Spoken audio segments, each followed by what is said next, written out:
बिल्कुल सही कहा जा रहा है। ये जो इलेक्शन हुआ है, मैं एडिक्ट हुई उस गेम से, वो अनफेयर था।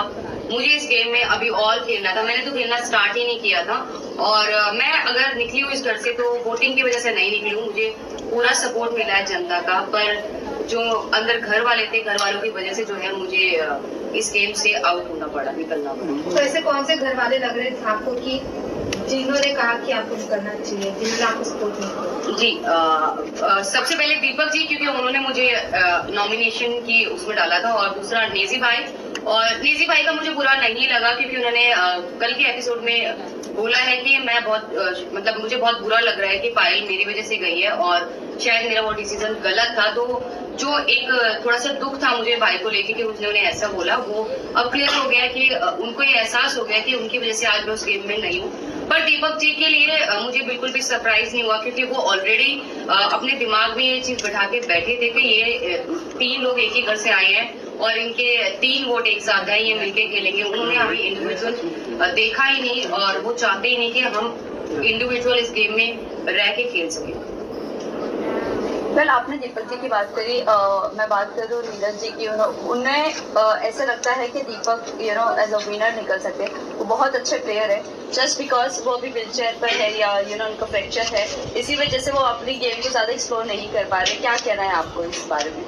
मेरा कहना ये है, दीपक जी बहुत ज्यादा एक्सपीरियंस्ड है, उनको चीजें बहुत ज्यादा पता है हम लोगों से ज्यादा, ठीक है। पर जो उनकी मेडिकल कंडीशन है उसकी वजह से वो उस गेम में अपना जो उनको देना चाहिए वो नहीं दे पा रहे हैं। वो मेडिकल कंडीशन की वजह से बेड पे रहते हैं, उनको बेड से उठा के मेडिकल रूम तक ले जाने के लिए भी 2 लोगों की जरूरत पड़ती है।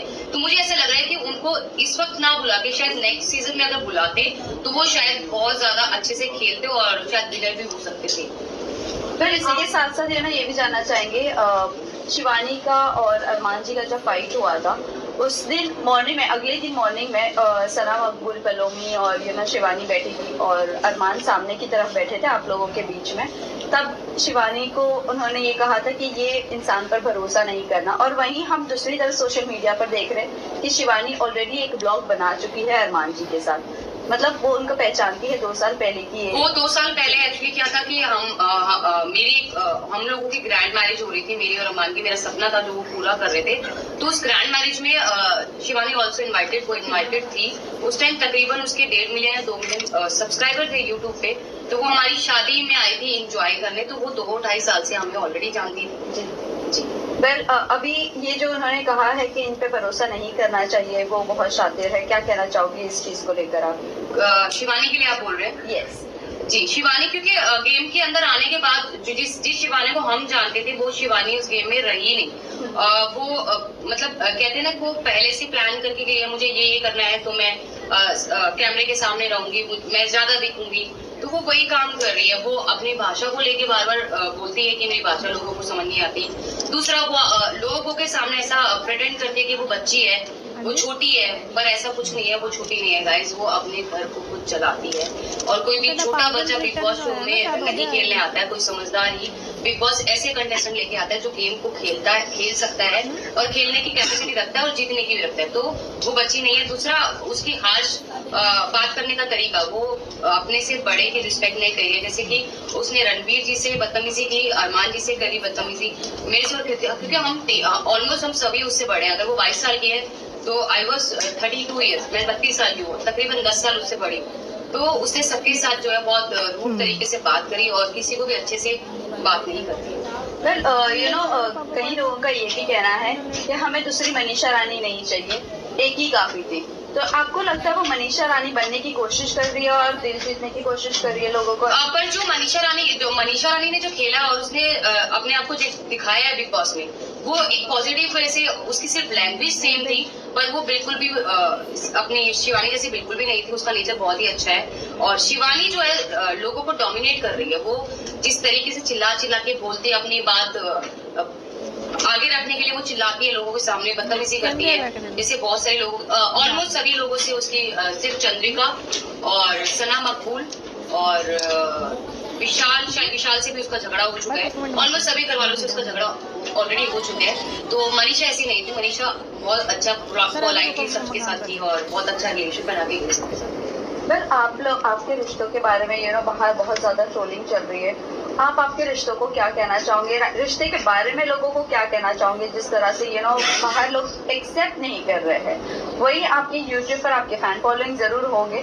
बट जब OTT पर आने के बाद वो चीजें लोग एक्सेप्ट नहीं कर रहे, क्या कहना है आपको इस बारे में? देखो हमारा रिलेशन ऐसा है, मैं मानती हूँ कोई भी इस रिलेशन को एक्सेप्ट नहीं करेगा और समाज को बिल्कुल भी नहीं करेगा, पर बहुत सारी परिस्थितियां ऐसी हो गई थी हमारे रिलेशन में। हम लोग तीनों 1-1.25 साल के लिए अलग भी हो गए थे, हम सेपरेट भी हो गए थे, वो भी करके देख लिया था, पर जो बहुत सारी परेशानियां तकलीफ हमने झेली है, मरने की कगार तक हम तीनों पहुंच गए थे, पर उन सबको समेट के हमने वापस अपने रिलेशन को बनाया है और इस रिलेशन में आज इतना प्यार है कि दुनिया की कोई भी ताकत हम तीनों को अलग नहीं कर सकती है। पर इसी के साथ साथ हम समाज को ये मैसेज देते हैं कि हम लोग 2 शादियों को सपोर्ट कभी नहीं करते हैं, ना ही जिंदगी में कभी करेंगे। ये गलती अरमान जी से हुई है, वो ये चीज मानते हैं, उनसे ये गलती हुई है।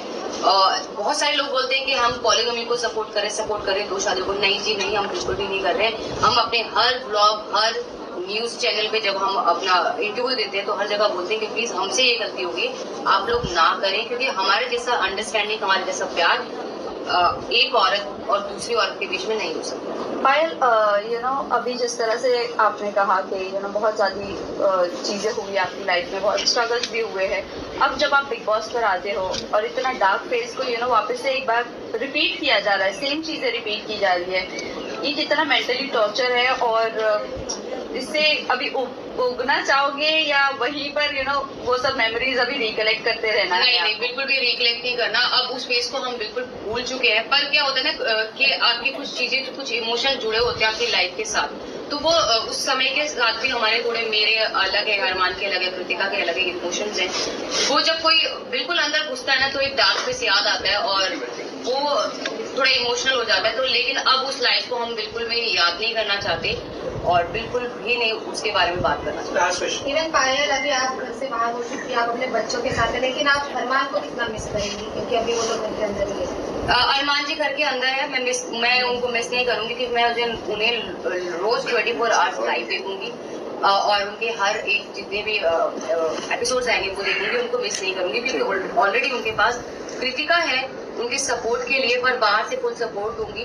जितने भी लोग मुझे यहाँ पे देख पा रहे हैं, आप लोगों ने मुझे बहुत प्यार दिया, मुझे बहुत सपोर्ट दिया। मुझे पता है मैं जो है नॉमिनेशन मेरी अगर हुई है तो वोटिंग की वजह से नहीं है, मुझे फुल सपोर्ट मिला है घर वालों की वजह से मैं बाहर आई हूँ। मैं यही कहना चाहती हूँ जाते जाते कि आप लोग जी भर के, दिल खोल के अरमान और कृतिका दोनों को वोट कीजिए और उनकी आगे की पर्सनैलिटी आपको जो है गेम में देखने के लिए मिलेगी कि वो जेन्युइन है कि नहीं। वन लास्ट जाते जाते लास्ट क्वेश्चन, जिस तरह अभी आपने मेंशन किया था एक प्यार को पाने के लिए आपने अपनी फैमिली को खो दिया था, अब आपकी फैमिली का क्या फीडबैक है जब बिग बॉस से बाहर आ गई है?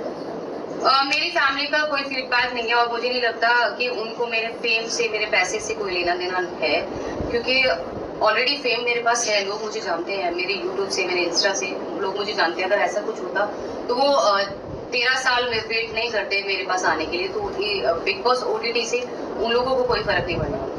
Thank you so much.